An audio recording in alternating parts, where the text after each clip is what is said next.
Report. This is Jason J. Lewis, the voice of Superman on Justice League Action. This is Mark Wade, writer of Superman Birthright. And you're listening to The Krypton Report. And you're listening to Krypton Report. Up in the sky, look! It's a bird. It's a plane! It's the Krypton Report! The All Things Kryptonian podcast, including Superman and Supergirl. We discuss games, movies, cartoons, TV shows, and comics. Find us on Facebook, Instagram, YouTube, and Twitter. It's a plane. It's Supergirl. Welcome to the Krypton Report. It is my beautiful blue self, Tyler, and with me is the lovely James Superman Red, and also the lovely. Oh, I thank you. the all-inspiring Bryan Peters, the Batman to our Superman club here. I'm Batman. So we got an idea for an episode. I don't remember if you listeners listened back. A couple of episodes ago, we were talking about, it seemed like when people talk about Superman stories, all that ever matters is origins and death. And we got talking about that. And Bryan, he found a quote by Batman that basically said, it was from Final Crisis? No, Infinite Crisis. No, it's from Infinite Crisis issue 1. And it basically states that Batman says to Superman, the last time you ever inspired anyone is when you died. And it got us talking about that. So today we're just going to talk about some of our favorite Superman hopeful moments and different stories that we've really liked that brings us hope. Because at this time right now, man, we could really use just some hope and some happiness and some upbeat, inspirational songs about life. Absolutely. So, and if anyone got that reference, more power to you. Just crack an egg on it.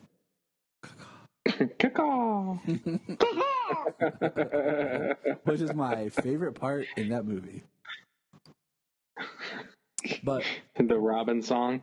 Oh my gosh, I love it. Or just the saying. I love the Robin song, but I just love the crack an egg on it. But it's funny how the movies. I mean, I like Teen Titans Go. My kids love it. It's funny how the movies are just like a bunch of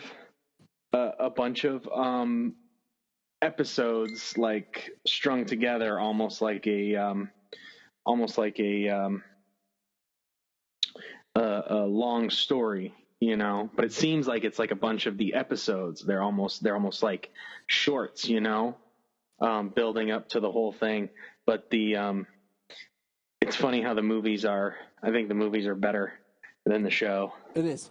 I will watch Teen Titans Go versus Teen Titans, and I will watch Teen Titans Go to the movies before I'll watch the show, the actual show. But we're not here to talk about the Teen Titans. We're here to talk about Superman. So, without further ado... If only they brought Superboy into Teen Titans Go. Right? Then we'd talk about it. We would have another super to talk about. Yeah. I think Sailor and I are gonna power watch some superhero girls. So I'll have I can talk about that later, too. Nice. You definitely should. Who wants to kick off this good, old, fun family Christmas? I'm just going to reference National Lampoon as much as I can. Who cares? All right. Hey, do you want me... No, I found that whole entire talk in Infinite Crisis, if you want to say the whole thing. No, because that's too much contextual. That's too much contextual, about that particular story. Okay, gosh. Start with something like that, and maybe Luther's speech in Last Son. No, Luther's speech in Last Son. I agree. Great. But who wants to? We'll start there. All right, so we're going to start with a segment that is Lex Luthor. And will you introduce, Bryan, the book and the creative team behind the book? Okay. I don't remember who did the art on it. It was Adam Kubert. That's right. One of the greatest of all time. So a little bit after Infinite Crisis, where that whole conversation with Batman comes from, and Batman says the only last time you inspired anybody is when you died, Superman, which was really harsh, real big jab there. They kind of give us kind of a rebooted retelling of Superman's first encounter with General Zod. So what's happened here in this story called Last Son, written by Richard Donner, as you know, gave us Superman the movie and Superman 2 the movie with Christopher Reeve. So this has a very Christopher Reeve Superman kind of telling to it. But basically what happens is a ship crashes in Metropolis, or on Earth. It's written by Jeff Johns and Richard Donner. Richard Donner and Jeff Johns, the greats. And the ship crashes on Earth, and lo and behold, there's a child inside. So the government snatches him pretty quick, and Superman wants to know what's up with this kid, and they basically discover that this child is Kryptonian. So Superman wants to, of course, raise the kid immediately. He wants the kid to be safe. Lois is kind of iffy on it. She, I don't know. What are we going to do? What story are we going to tell? I think this kind of really sets the groundwork for Jonathan Kent, if anything, for sure. But we find out that this kid actually belongs to General Zod.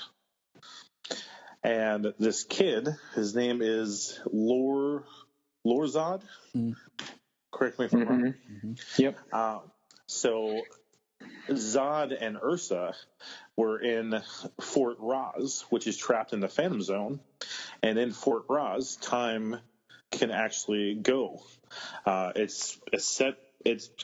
keeps flowing in Fort Roz. So they have a kid and yada yada. And because the kid was born in Fort Roz, creates a little bit of a doorway to get out of the Phantom Zone. So, yada, yada, this kid crashes, Zod comes after his kid, and they start this kind of debate and fight about how this kid should be and how this kid should be raised. And Superman knows the only way he can stop Zod from kind of taking over Earth with all the Kryptonians from Fort Roz and, create a new Krypton, is he has to work with Luthor. And Superman's here with Luthor, and he says, "Why am I still alive, Luthor, if you want to kill all these Kryptonians?" And he says, "I'm alive because you can't stop General Zod without me." Luthor laughs, as only he can, and he says, yes, of course. Like all the other sheep in Metropolis, I'm afraid to strive for new heights because I could never become what the great and powerful Man of Steel is. You taught humanity to rely on you and not fight for themselves. That's why General Zod and his army were able to take control. I kill you now. You're a martyr. You survive this, and the world finally sees Kryptonians for what they really are. Alien invaders. You lose everything. Their undying trust, their endless love. And Superman says, you underestimate the people in Metropolis. Luthor says, you overestimate them. They need someone to wake them up. They need someone to show them that they can reach the stars without you flying them up there. They need someone human to aspire to. And Superman says, and that's you? And Luthor says, if not for you getting in my way, Superman, I would have done so much more for humanity already. I would have helped those who can't walk again. I would have cured cancer. I would have saved the world from the filthy pit of its lackadaisical existence. You leap over tall buildings. You outrun speeding bullets. You juggle locomotives. How does that inspire anybody to be a better human being? Have you really looked at the situation we're in, Superman? You claimed for years that you were the last son of Krypton.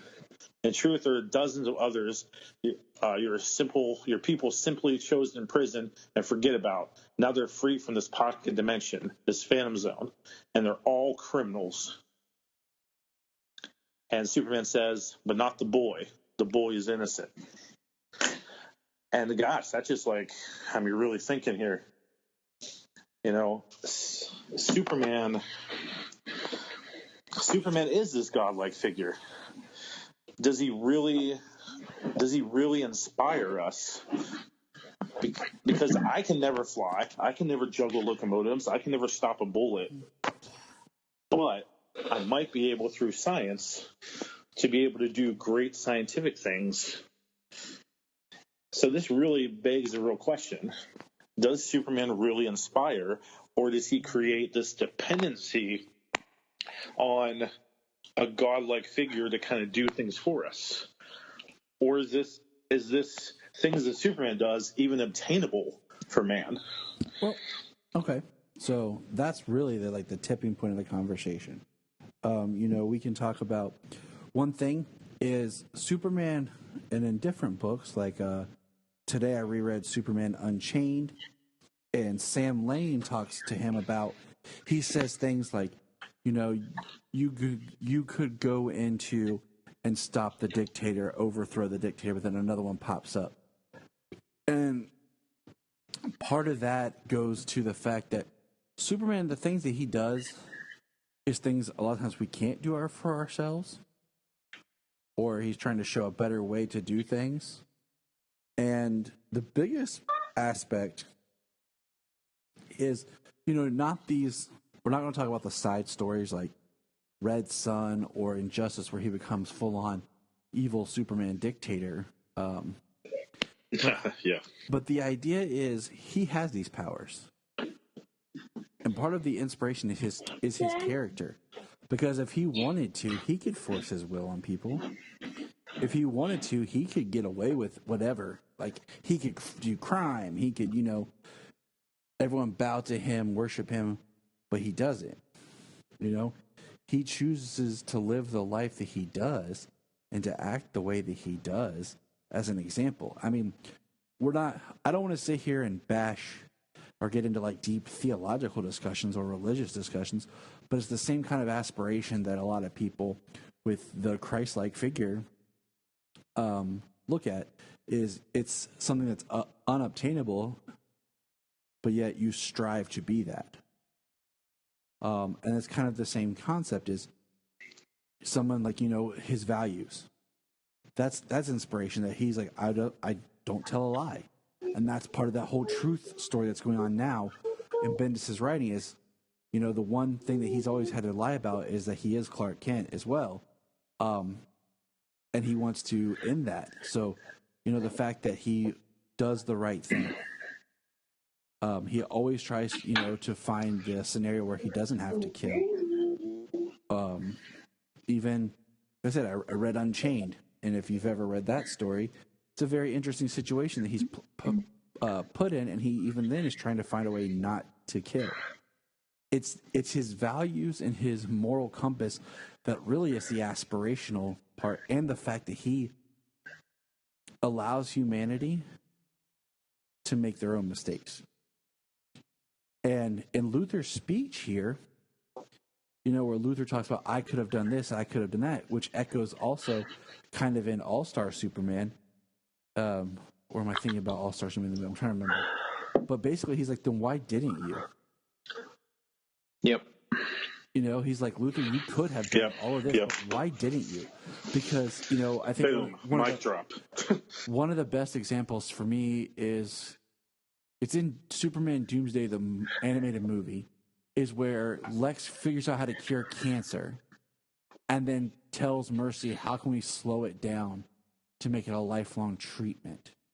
And then it cuts to Superman in the fortress trying to figure out how to stop. Yes. So, and that's why Lex Luthor, as a villain, has always been kind of that dichotomy to Superman.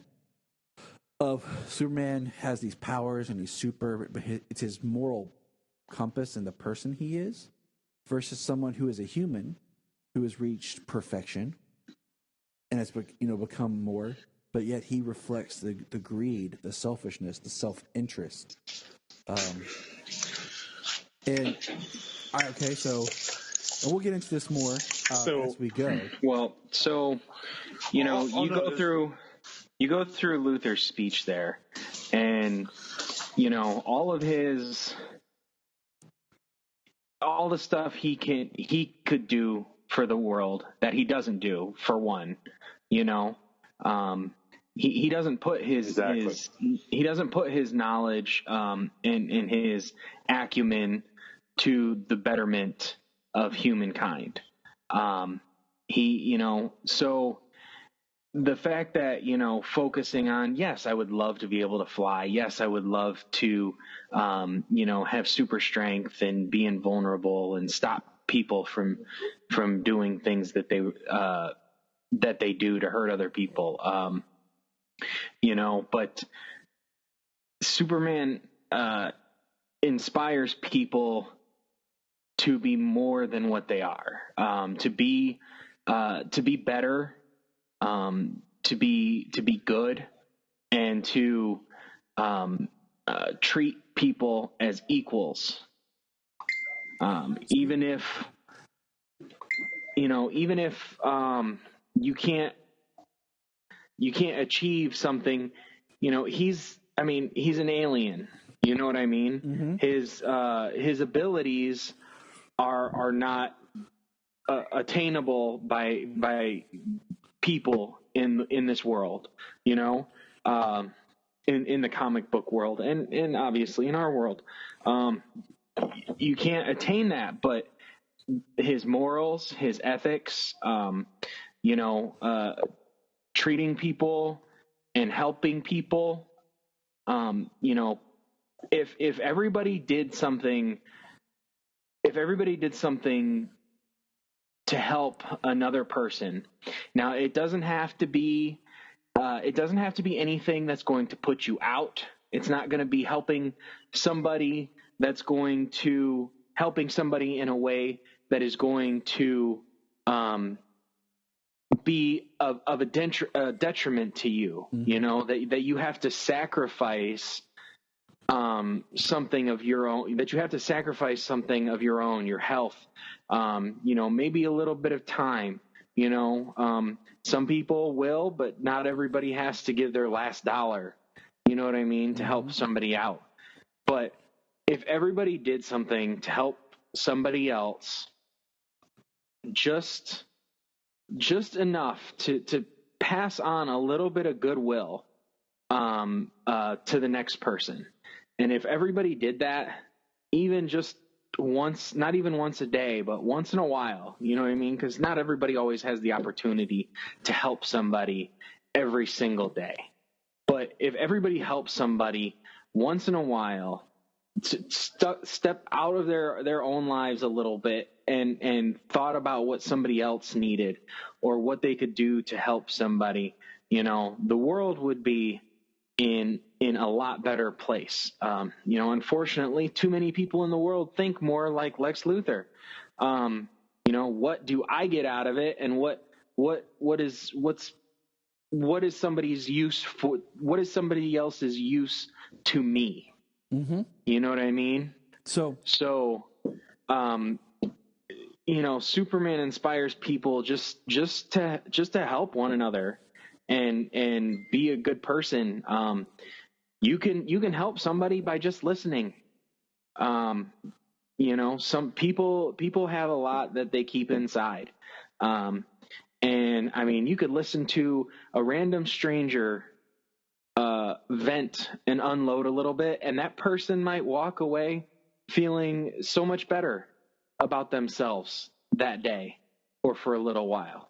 You could do that to a random stranger, and it would help. So there's a lot that people can do that Superman inspires. It's not just inspiring people to step in front of bullets, and stopping crime and all that other stuff. Would a lot of us love to be able to do that? Of course. And to be a first responder, like a police officer or a firefighter or a paramedic or something like that, there's a lot of people who can do that. And there's a lot of people who can't do that. But that doesn't mean that you can't be a good person and that you can't help, that you can't have a good set of morals and ethics, and that you can't think about what what a little bit of your time could do for somebody else, as opposed to the other way around. I want to jump back real quick to something you said about doing good. Example, Superman Shazam, the animated short. He's trying to teach Shazam. Love it. When he's fighting Black Adam and he's talking about, Shazam wants to stop Black Adam, he says, make the hard choice. Be good. And how many times, like, Superman knows his power, but he has to restrain himself. And that, restraint is an example of doing something, putting forth action because you are showing your strong will. BVS has the statement of he's just a man trying to do the right thing. He has these abilities. Now, we are all given abilities, gifts, talents in life. And, let's jump over to the other side real quick. Let's talk about somebody else real quick. Spider-Man. Well, real quick, a man trying to do the right thing. One thing I've always loved that about Superman is that he's not a god. You know what I mean? Some people will look up at him as a godlike figure, but he's just a man trying to do the right thing. Sometimes he makes mistakes because he's just a man, but that's it. He's a man doing what he can. There's a lot he can do that other people can't. You know what I mean? So there's plenty that everybody can do. And it doesn't have to be super. It just has to be something. Spider-Man's whole thing was built around with great power comes great responsibility. And having his power, he now has an innate responsibility to use that for the benefit of others. And that's what Superman does. He has this ability. He could do nothing. He could just work on the Kent farm and be the most profitable farmer. Or, he could just be Clark Kent and write, but he chooses to be Superman. That's the thing is, that was part of like the arc of the Man of Steel film, as well as the arc in Smallville, the series, as well as Superman Earth 1 that we've reviewed. Is he chooses to be Superman? He doesn't have to. He can just do his thing, stay in the shadows. But he eventually chooses to come out as Superman and to be a light. Well, that's even Diane Lane's speech in Batman versus Superman. Exactly. So, but he chooses to do that. And the thing is, how much of his personal self-sacrifice and everything does, he have to give up in life to be Superman for other people, to be something for other people, to not think about himself, to be selfless. And that's the biggest thing is, we all have our talents and abilities, but how selfless are we with them? Do we use those to help others? Do we think of others before ourselves?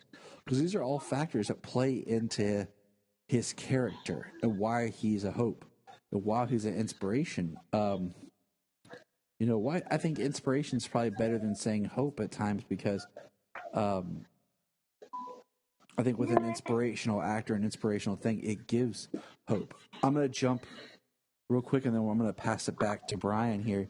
But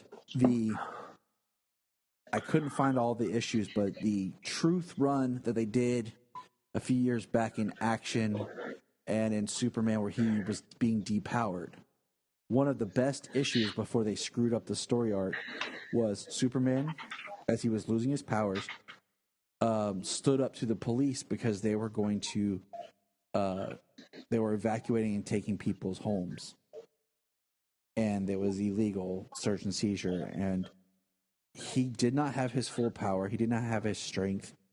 But he stood there against this injustice and stood up for these people. And his thing, and we've heard it in how many different incarnations and videos, I fight for those who can't fight for themselves. I mean, how selfless is that? Like someone who is about peace, doesn't want to fight, but he's like, I will fight for those who can't fight for themselves. Standing up for others.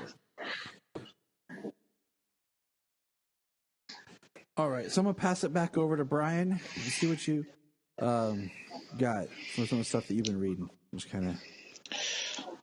So I know that we didn't want to kind of tap into Superman's origin, and we wanted to find other things.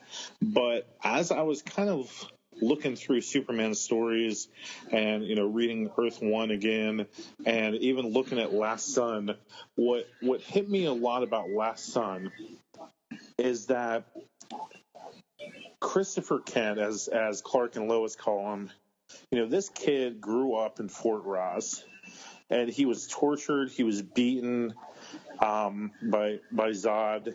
They did a lot of experiments on him. I think to see, if he would have certain abilities. I'm trying to remember, but the main thing is this kid had a horrible childhood, and then he comes to Earth, and he stays with Clark and Lois, and he sees this different side of what a Kryptonian could be.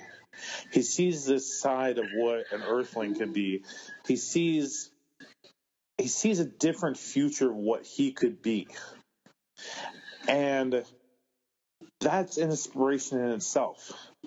And I started thinking about, how I grew up, and me as a kid, and I don't want to get all mushy and get too personal here, but if my dad left when I was a little baby, when I was just 6 months old, and I saw him here and there, and I often wonder sometimes, if I would have had my dad around, how I would have turned out.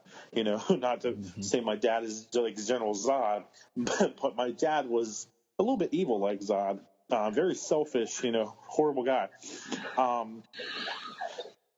And I think that the fact that Superman didn't know his biological parents very well. He was raised by the Kents, and they were amazing people. And he probably would have turned out fine and did wonderful things at the farm by himself. And he would have became a reporter and take the powers away. He still would have done great things. And then I looked at Batman because, I love Batman. And I think if Bruce's parents never died, if he never had that moment, where Bruce really died and he became Batman, and what would have Bruce done? Bruce would have been a philanthropist, no doubt. He would have used his money to help people, but he never would have trained his mind and his body to be the best as humanly possible. The good side of the good version of Lex Luthor, almost, if you could say, using that mind to fight crime and make sure no one became like that. But the inspiring thing about Superman, even compared to Batman here, and even compared to those in this world, that are victims of child abuse and had that horrible upbringing. Maybe you grew up poor. I know I grew up in the projects. I grew up on welfare. The inspiring thing about Superman to me was that my parents' decisions and where I came from, my environment and how I grew up, that doesn't define me. That doesn't define what I could be. Mm-hmm. And in reading Last Sun, what really hit me is that, Lord Zod or Christopher, he could have been just like his dad. He spent more time with his dad. But, in my life, it was those people having a positive impact to me. When I was 4 years old and I saw Christopher Reeve on that movie screen, like old VHS tape, and I saw how Superman was, and this larger-than-life character just helping people and just being nice and just and just doing the right thing, that made me think that, I could be better than I am. I could be better than my real dad, and Christopher made the choice to be like Superman, to follow those positive values, to show hope to people, to make those sacrifices. In the end, he had to make the sacrifice and blast everybody back in the Phantom Zone to save Earth. And I think if Superman teaches us anything, it's that our origins and where we're from, and even in Batman as well, that doesn't define who we are. Our choices in life define where we can go and who we can be as a person. And maybe someone else is struggling too, like James said. In our world today, there's a lot of people struggling. There's a lot of people that don't have jobs. There's a lot of single moms. Like, I talked to a single mom that's a waitress, and she lost her job. There's a lot of people struggling out there. And if Superman inspires anything and Superman teaches anything, it's to be more than a normal human, to go out there and help people and just be kind. Just go do all you can to make the world a better place. And that makes us as humans better people. And what makes Superman greater than Batman, yeah, I'm saying it, is that Batman holds on to that pain. Superman overcomes that pain. And that's the most hopeful, inspirational thing you could ever think of. Actually going off of that right now, I just finished reading For Tomorrow from Brian Azzarello and Jim Lee artwork. And I've heard some things back and forth. Some people love it, some people don't. Jim Lee's art is always just phenomenal. Absolutely. One of my favorite artists of all time. Is just his style. I love it. So I just read For Tomorrow, and in it, Superman, you talk about overcoming pain and stuff like that. And I brought up the fact that, Superman makes mistakes in that there's a device, and it's linked to the Phantom Zone, and he creates a utopia in the Phantom Zone. And like it sends people there. And I mean, just, I'm not going to go into how it works or anything like that, because it's kind of like a random thing to begin with until he's able to investigate it, use it, and focus it. But he creates a world to be able to do what his father couldn't. Krypton died, Krypton exploded, and he was the last survivor of Krypton, beyond anybody who, like Zod, who wasn't trapped in the Phantom Zone. And he created this utopia, this world for the possible future if Earth follows suit. If Earth were to be destroyed just be destroyed by natural means or other. And it's in the story, like, even when he creates that, like, giving people everything, even when people have everything, it's not enough. There's some that that's just completely different. That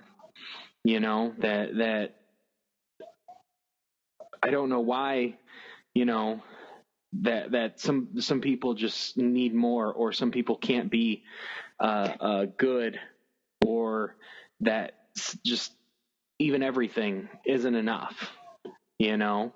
But he tries to plan ahead and create a world to help when this world ends, and like it's a mistake, and it causes him and a lot of other people pain. So, but he learns from his mistake. I mean, overall, it's, he's lucky that it wasn't some kind of dire thing that a bunch of people ended up dying in that case. But it separated millions of people from their families and things like that. Superman, because of the pain that he knew, being all alone as he is, the last survivor of his race, and his planet being destroyed, and wanting to be proactive, he ended up making a mistake because of that pain, but he learned from it, and tries to move forward and do something better. I want to. I have the page of All-Star up here, and I want to get back to the end of For Tomorrow, because I found a lot in that story to be really just really good writing. Superman questioning, huh? Oh, I was just saying, amen. I mean, that. Oh, okay. Those panels that you're about to talk about, just probably some of the most powerful Superman stuff ever. Yeah, For Tomorrow was great. Like I said, I hadn't read that yet, and I've been wanting to read it for a while. The stuff I've read so far of Azzarello has been really good, and like I said, it's Jim Lee's art, so I needed to see it. I needed to definitely flip through the pages. And I apologize here, my internet is taking forever, apparently. It's okay. It happens to the best of us. Yeah. Only the best of us. So, all right. It's almost there. It's loading up slowly.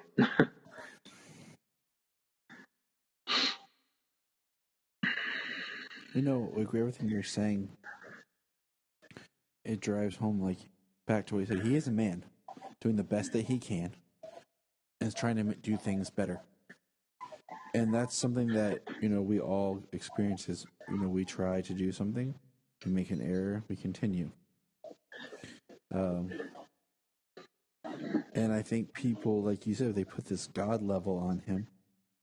And he's not. He's just a man. I mean, there's great stories that are written where he's depowered. I mean, there are great episodes of Smallville where Clark don't have his powers, and he still does what he thinks is right and does the best that he can for people. So, and it goes back to, like, what Brian was saying, some of it can be a nature versus nurture argument of what we choose to embrace, and what we choose to do.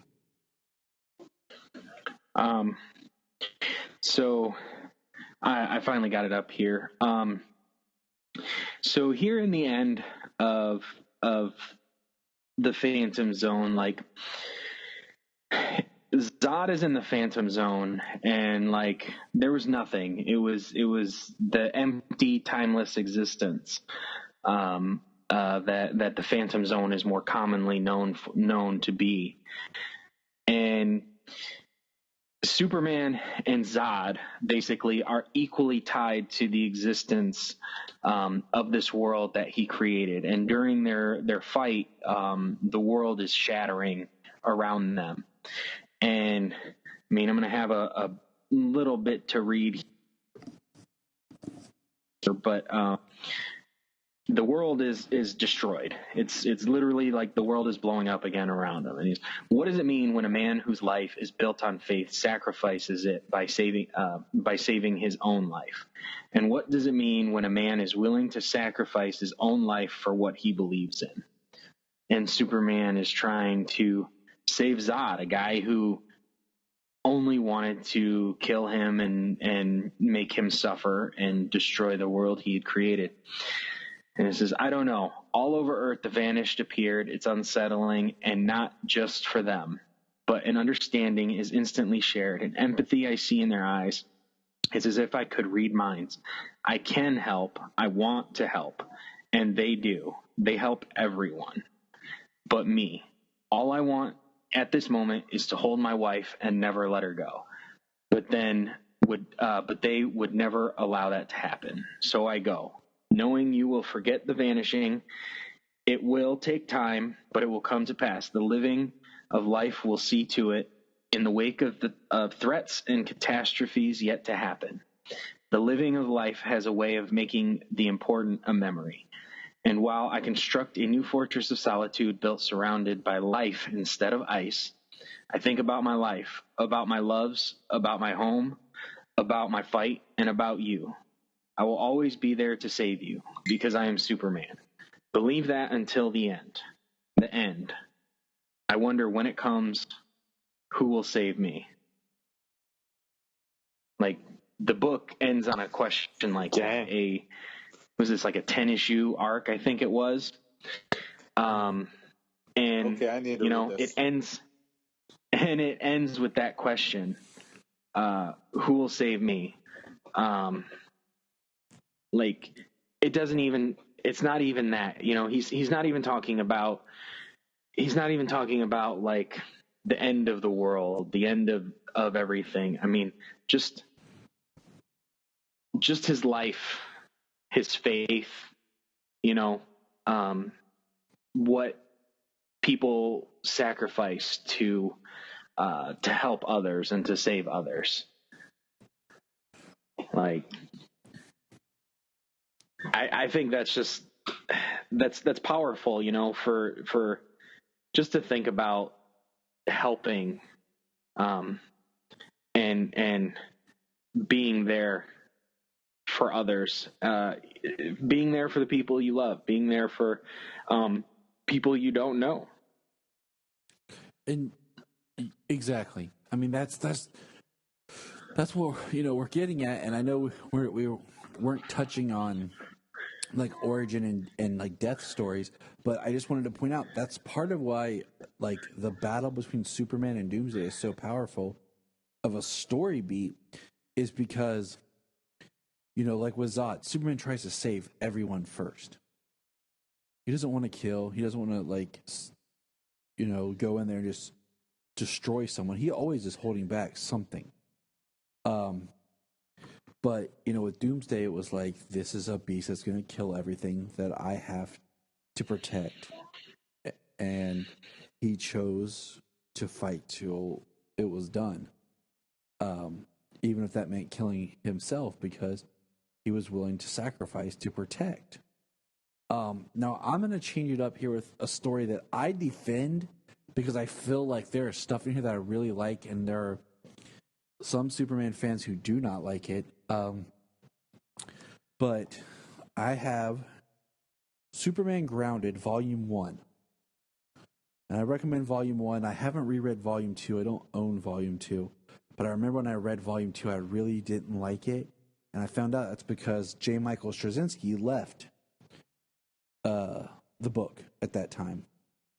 And J. Michael Straczynski wrote the Earth 1 series, which we've talked about, that we all really love.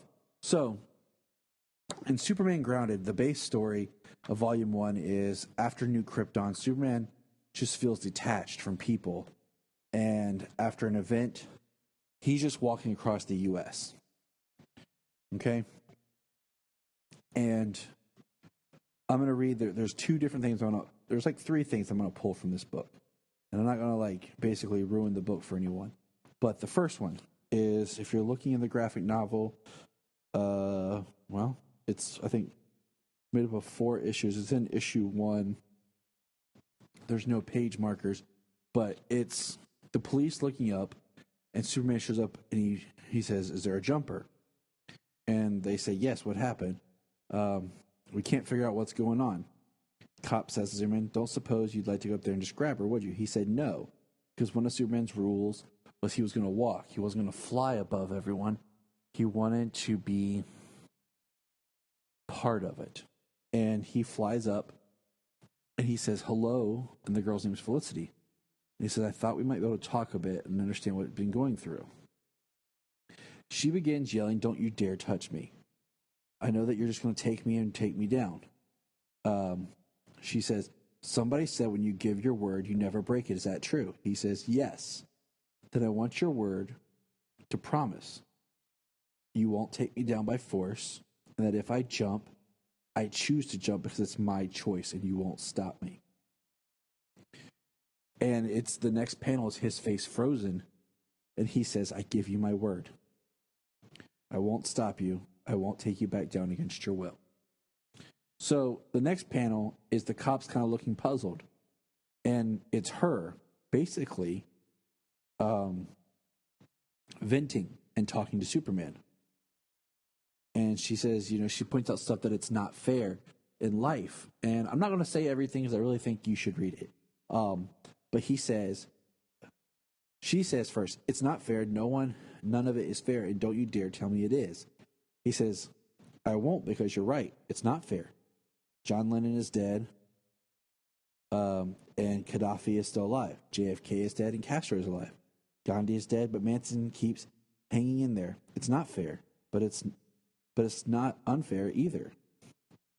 That's it just is." And she says, "That's the best you can do." He's like, "Because it's truth." And he starts talking about, telling her kind of his story. He says, "Sometimes we don't. So you don't think about saving the whole world.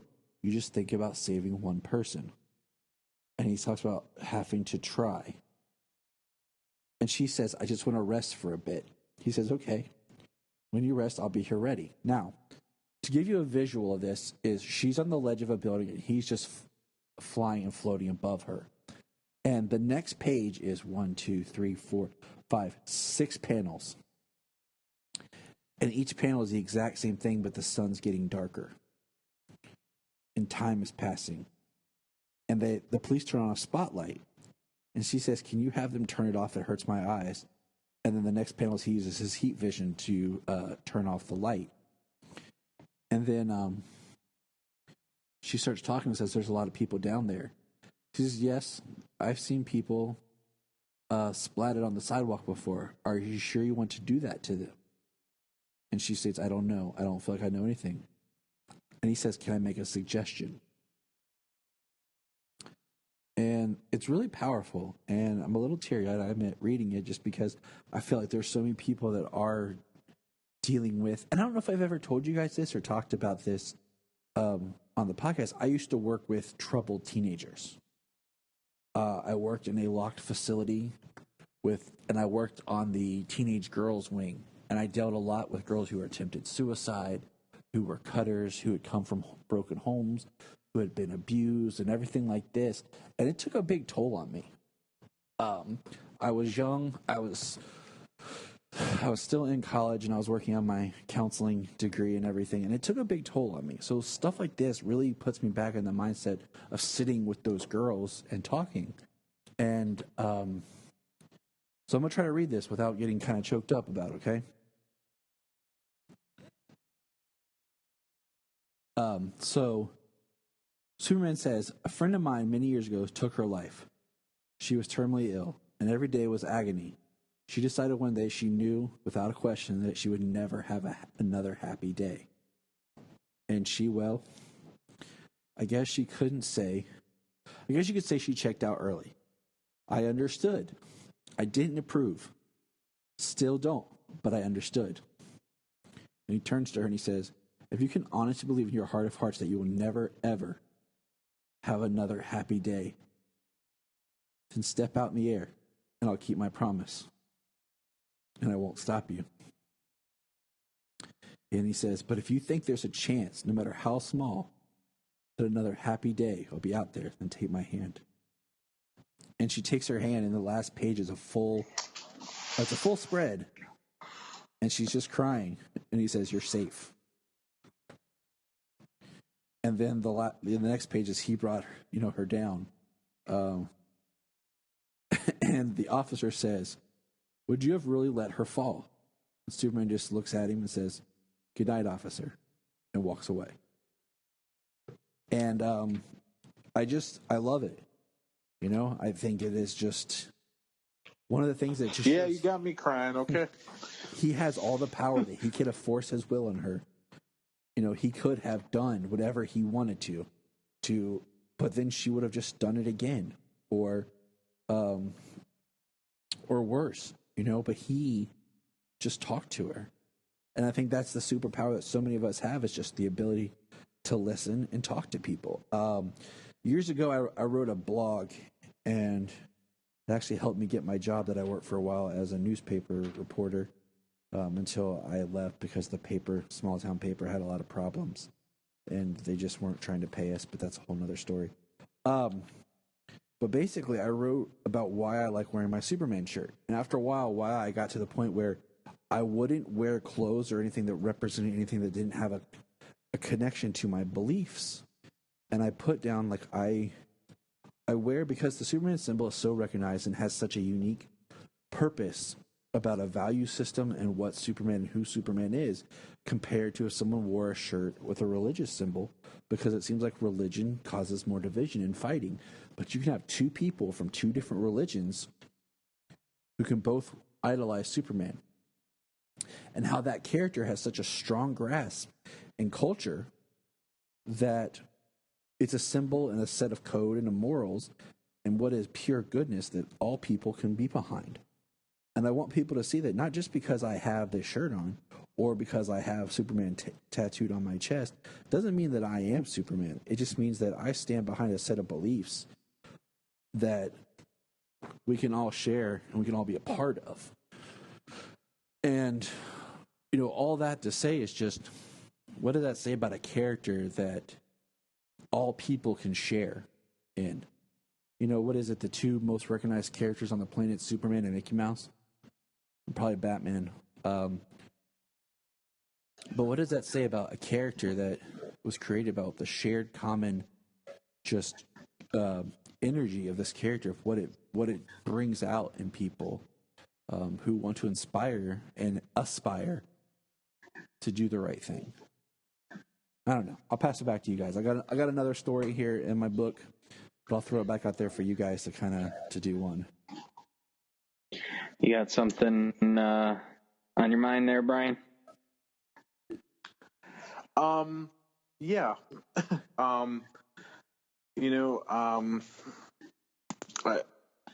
I've kind of always been known as the comic book nerd and the geeky guy, and a lot of some of my other friends, not you guys, sometimes even my wife, and they get on me by the fact that I'm always wearing a graphic tee. I'm always wearing a Superman or a superhero shirt all the time. People give me crap about it all the time, whether it's a Superman shirt or a Spider-Man shirt, a Hulk shirt, whatever. And they get on me all the time.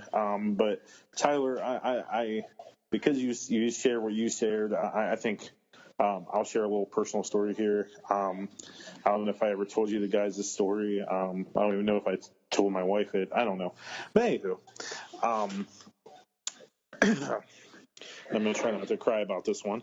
But I also used to work with kids. I'm a former youth minister myself. My wife and I. That's actually kind of how we met.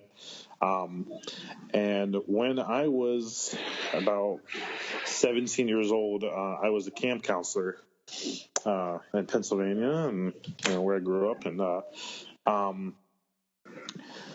as a camp counselor, you have to notice certain things about the kids that you deal with. And we were dealing with like a lot of inner city kids, kids with a lot of issues. Maybe they grew up like in the projects, their parents, may have been in prison, something like that. And it was my first year as a counselor. I was, I think, 17 then. And we had a kid in a cabin that he wouldn't go to the bathroom with anyone else in the bathroom. And I was just a little 17-year-old kid, like I didn't pick up on things right away always. But none of my other counselors really noticed that. And I thought it was really weird. And he never would really bathe. He wouldn't do any of that. And I started noticing, I only had like 5 nights with the kid. I started noticing that kind of like night 2. And then he also wet the bed like every night. And being the younger of the counselors, I always had to clean that up.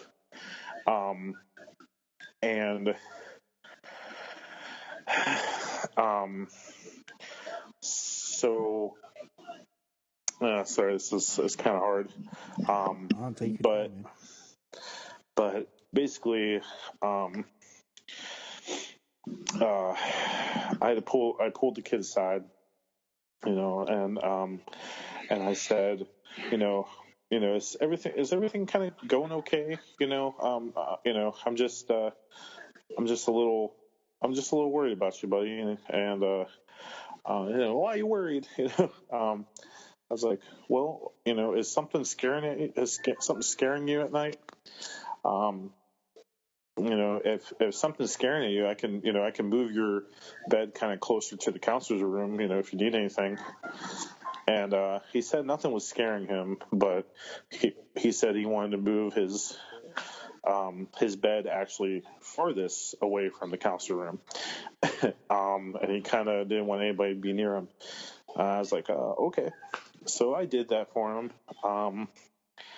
And he still kept wetting the bed, still would not use the restroom when any other kids was in there. When any adult was around, he would not go in the bathroom.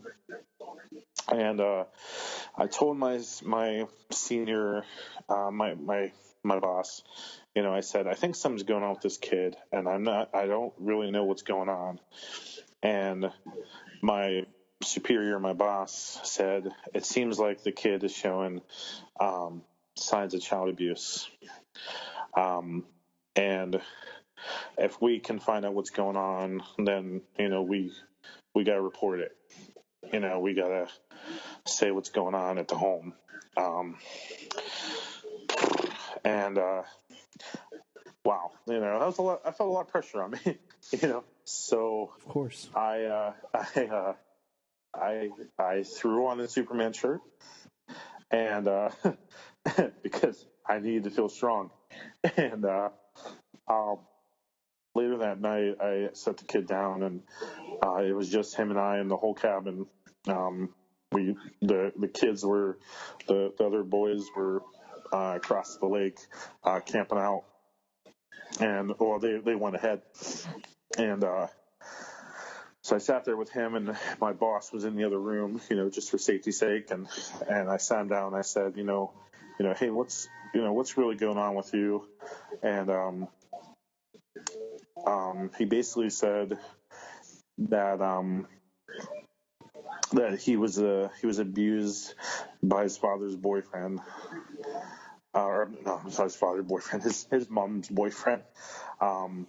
That one night, mom was passed out on drugs, and basically that's that.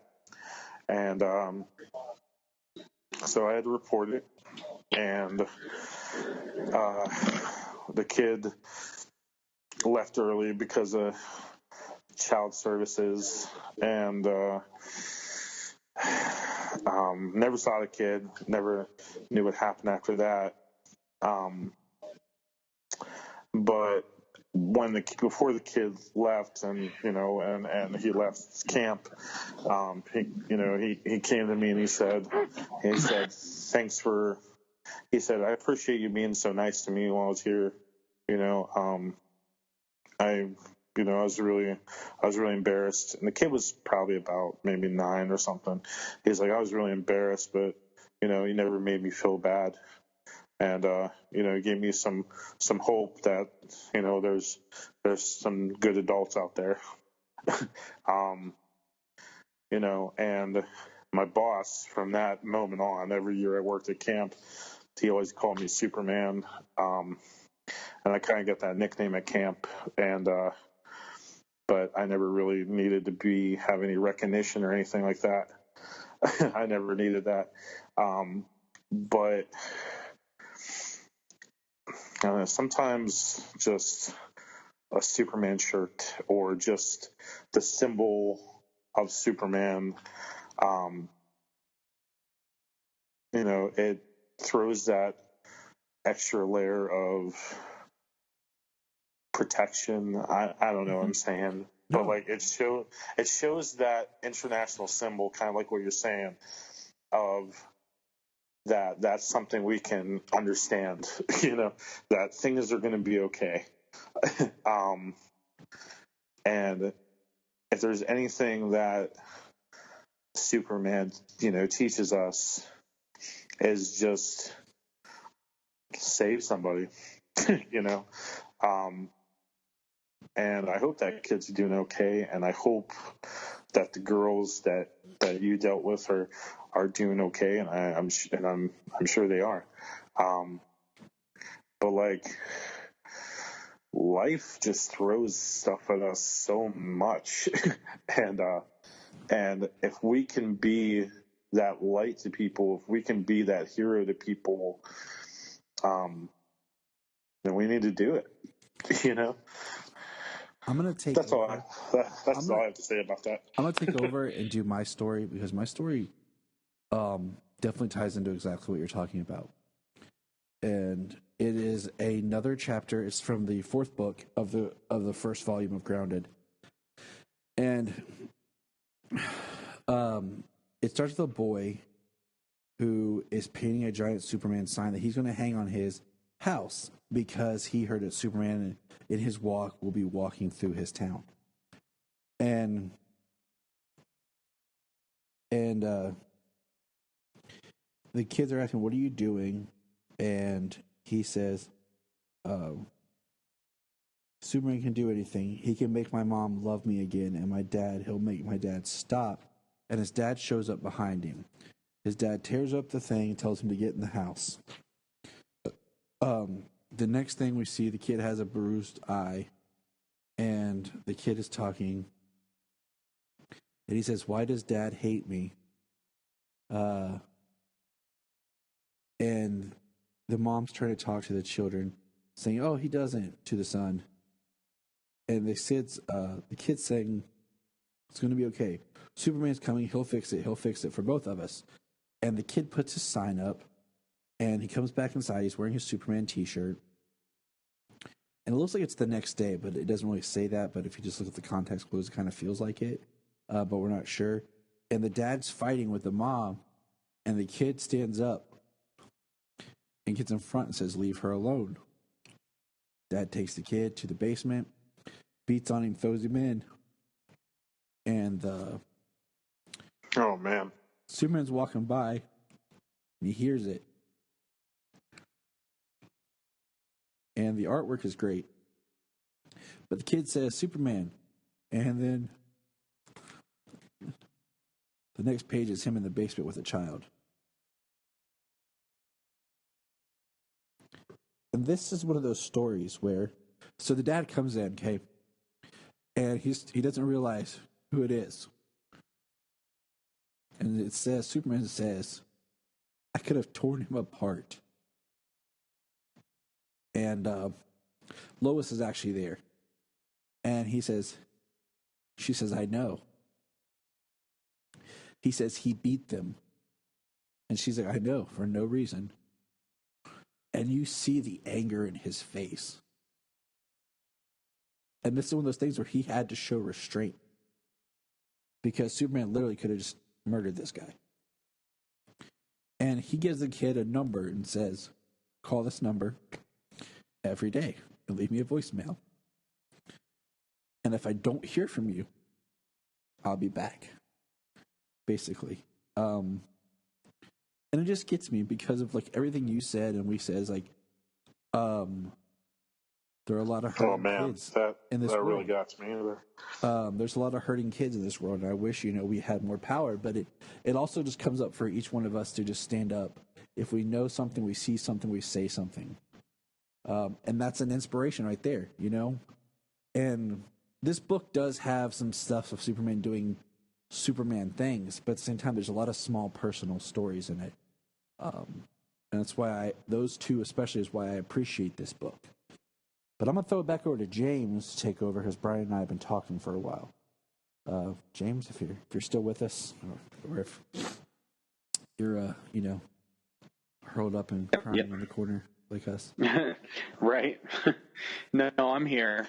Yeah, James, please talk, James. All right. So, well, I don't have as hard-hitting emotional stories personally dealt with, but I am open to All-Star Superman, where Superman is talking with Lois, and he's hearing things, and it says, hey, watch where you're pushing, cancel that backup, Shelley, we're good, Regan, oh God, I'm on my way, where did you say you wanted to go, buddy? Take it easy, don't put the phone down, I have to go, Lois, someone needs me. And the next page, there is a young girl standing on the top, standing on a ledge of a building, and she drops her cell phone. It's a young girl who is contemplating suicide. And Superman just shows up and he says, your doctor really did get held up, Regan. It's never as bad as it seems. You're much stronger than you think you are. Trust me. And she hugs him. Like, that's, one page with 5 panels, and just 4 lines from Superman. And something like that could give somebody the strength to carry on, Yeah. Acknowledgement, concern, just giving somebody a shoulder to cry on, that can be something small like that, can just be what somebody needs to make it through, to think about from day to day, that things may not be as bad as they seem. You can get caught up, just something like this. You can get caught up in your own emotions, in your own world, and the problems that you're dealing with immediately. But those things aren't going to last forever. No. You have the strength, and you can give that strength to people, and you can get strength from other people. Just, it doesn't have to be It doesn't have to be, a miracle. Mm-hmm. Just a true, honest human interaction can make all the difference in the world.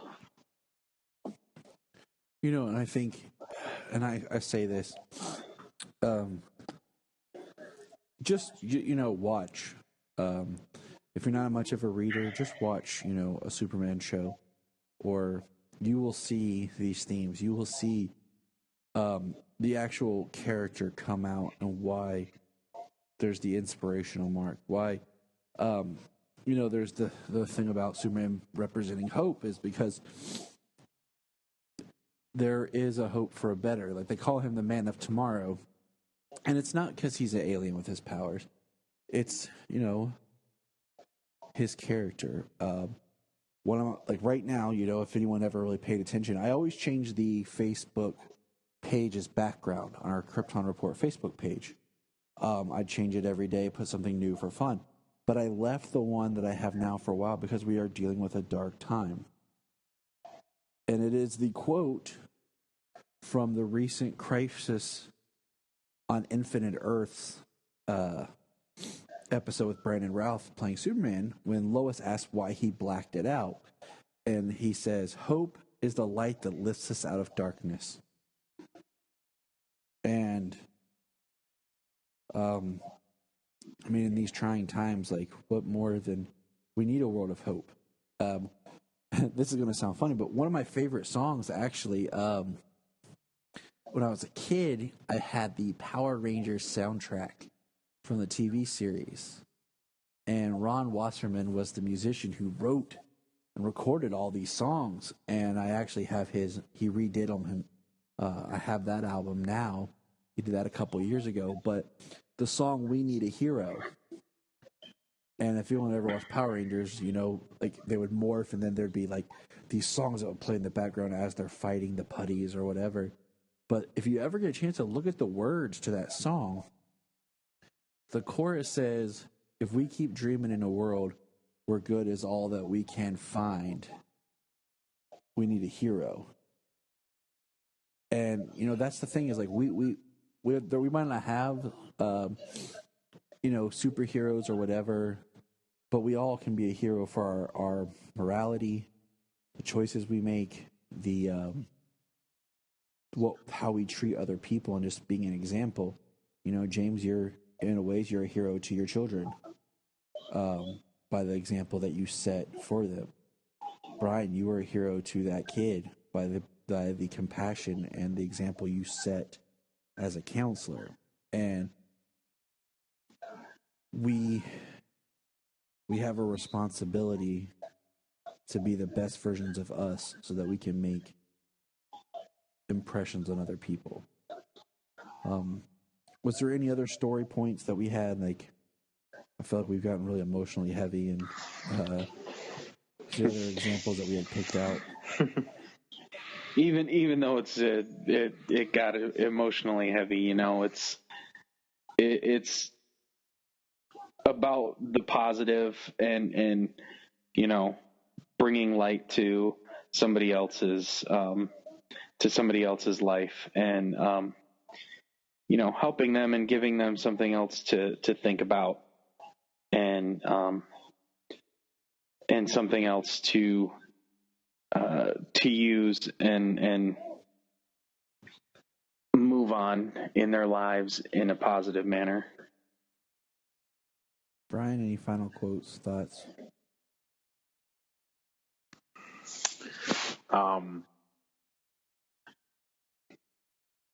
I really don't have any words right now. No, if there's one thing that we three guys here, and Junior and Solo and Selah and Bell and James and whole Krypton Report family. If there's anything that we want to do in all our talks, is not only talk about Superman and not only about all the ongoings of DC Comics stuff, but we hope that that what we talk about and what we say, and the words of Superman and the actions of Superman and the actions and stuff that we say and do, if it does anything that inspires our listeners, to do some good in this world, to be better people, to read more Superman stuff because it's awesome. But that's what the Krypton Report family is about, man. It's about inspiration. It's about hope and sharing the stories of Superman to give that hope. And I think we had a really great, powerful episode tonight. And I just want to thank our listeners for listening. I think that's a great place to put a pin in this. Like, this was a kind of special episode for us. So just remember to have hope and be inspired and inspire others, everyone. And remember, Look up in the sky. Look up in the sky. Look in the sky.